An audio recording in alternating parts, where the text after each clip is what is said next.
This Week in the Boardroom, brought to you by corporate board member and host NYSE Euronext, along with governance knowledge partner Paul Weiss and contributing partners National Investor Relations Institute and the Society of Corporate Secretaries and Governance Professionals.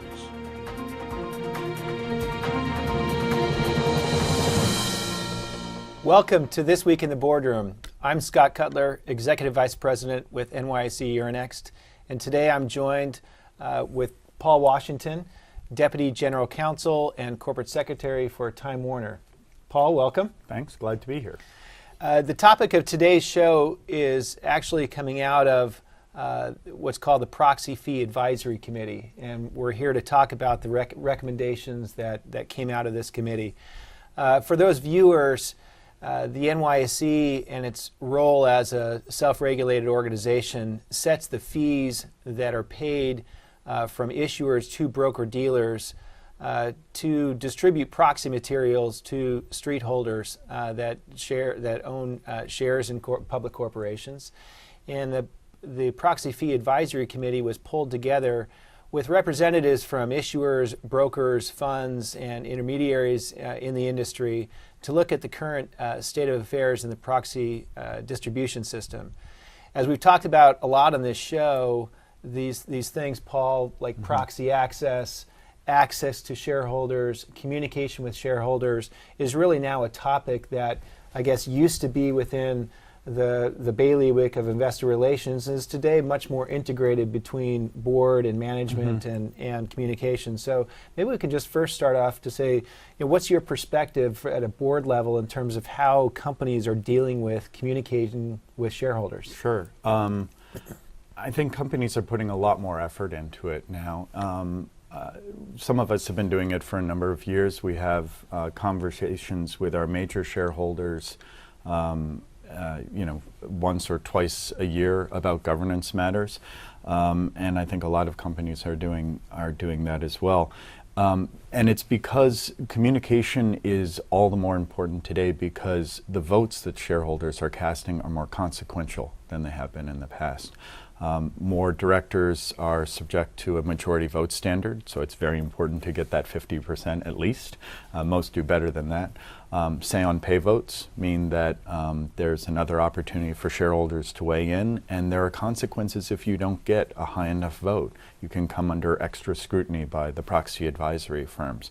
Plus, there are all the shareholder proposals that, again, if they pass, even by a single vote, more than 50%, and the board doesn't respond as people think it should, there are consequences. Directors the following year can have substantial votes cast against them. So communicating with shareholders has always been important, but now it's even more acutely so, partly because the votes that shareholders cast are both more numerous and more consequential than the past. Well, we've talked a lot in this show about things like proxy access. That was certainly something that hit the boardroom. We actually comprised the Proxy Fee Advisory Committee, of which you served as the chair a couple of years ago, largely as a response to the SEC's proxy plumbing release that really dealt with investor communication, shareholder communication. In terms of the findings of the committee, why are they? What were the big issues that were discussed, or the problems, and why is it relevant to a director? Sure. I'll start with maybe the relevance point. Proxy fees, it's kind of arcane, obscure topic, but as you know, under the rules, companies have to pay the brokers, dealers for distributing proxy materials to the shareholders who hold investments in street name. And so about 80%, I think, of the shares in U.S. corporations are held in street name. So if you're trying to reach most of your shareholders, you have to go through the broker dealers. And companies all in spend probably a couple $100 million a year in proxy fees on top of the several hundred $1 million a year that they spend in mailing materials out to their shareholders and then getting the votes back in. So this matters in terms of reaching out to your shareholders, and it matters in terms of their voting. And so since the companies are paying these fees under the New York Stock Exchange rules, we really want to make sure that the system for communicating with our shareholders and for them voting is secure, accurate, reliable. We don't want a hanging chad kind of problem.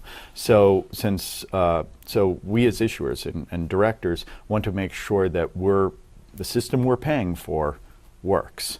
Now, in addition to making sure that the system we're paying for works, there are other considerations, and that helped guide the committee in trying to make sure that we came up with a fee structure that makes sense. One of the things is we want the fees to be transparent. We want to know, as issuers, what we're paying for. And sometimes just the nomenclature can get in your way. These are the fee structure has historically been kind of complicated, so we've tried to streamline and clarify what the fees are for. So transparency was an important objective for us. Fairness was another one. We wanted to make sure that people who are paying for services that they're actually using, and that people aren't free riding, that economies of scale are appropriately represented in the fee structure, because if you're a big company sending out proxy materials to a larger population, it does cost less per unit than it does for a small issuer. At the same time, we didn't want the small issuers in any way to bear a disproportionate burden. So all that's happened is there's somewhat of a less of a subsidy for the smaller issuers.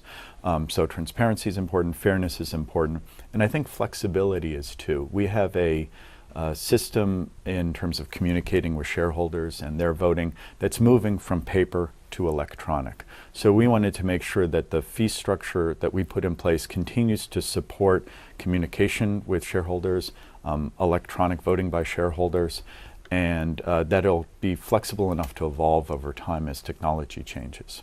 So it seemed as though, obviously it took a lot of work to get to the point of issuing a report. And now there's an implementation period which requires SEC review and whatnot. But it seems as though, from an industry perspective, one of the things that a lot of the industry participants were focused on was really how is it that you can go about increasing retail participation rates. And there are a couple of topics that were addressed in the report. Can you help the viewers understand, what's being done there? Sure. And there are a number of recommendations that support retail voting, but three I'd mention, a couple of which are kind of technical. One is a reminder mailing to shareholders. That fee has been cut in half, which may help to encourage voter participation at the retail level. Another thing is to allow companies to get and pay for a stratified list of stockholders who own their shares in street name but have consented to have the companies communicate with them, the so-called NOBO list.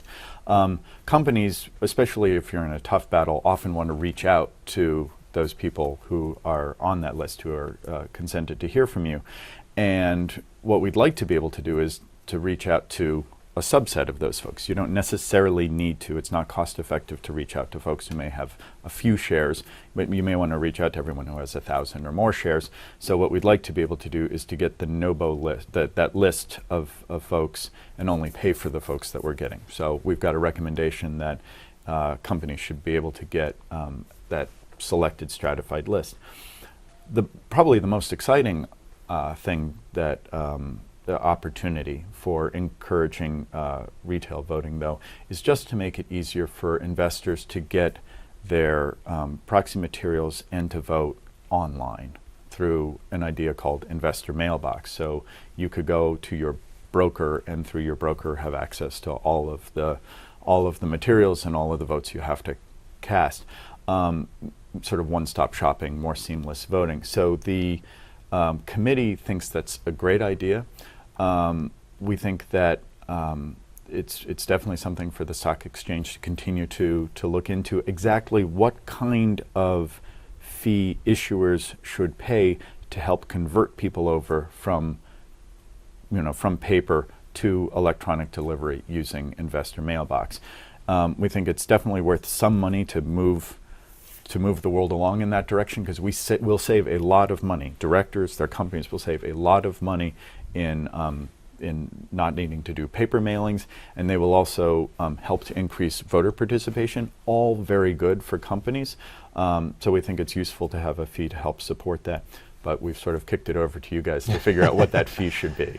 Well, one last high-level question, and that is, in your capacity, obviously advising the board, how would you describe the shift over the last few years in terms of how much time boards are actually thinking about and discussing what shareholders are saying or communicating about their views of the company? Yeah. I think it's increased. I mean, when we've looked at almost any governance topic or, frankly, compensation topic, or even business topic, we sort of run things through a screen, a set of criteria. We sort of say, well, what makes business sense? What's the legal framework? What's consistent with the company's culture and strategy? And then we layer on top of it, and what do our shareholders think, and what will the public think generally?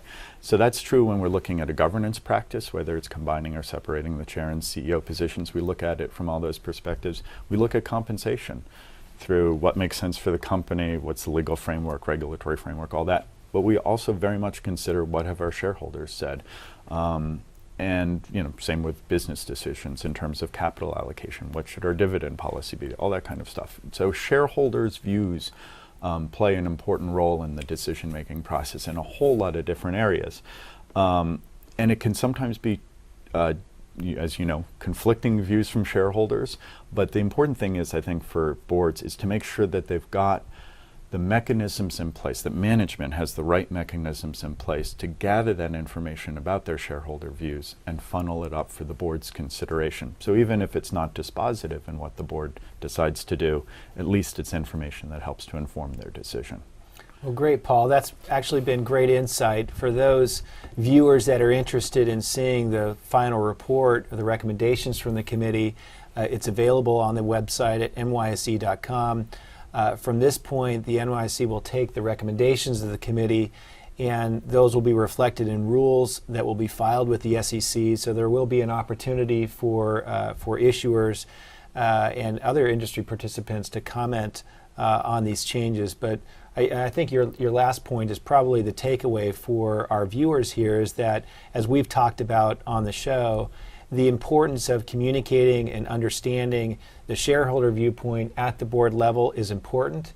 It probably shouldn't guide and govern all of the decisions, but it's certainly a factor that needs to be taken into consideration. So with that, we thank you for tuning in and look forward to next week's discussion on an important topic that will help you be a better director or committee member. Thank you.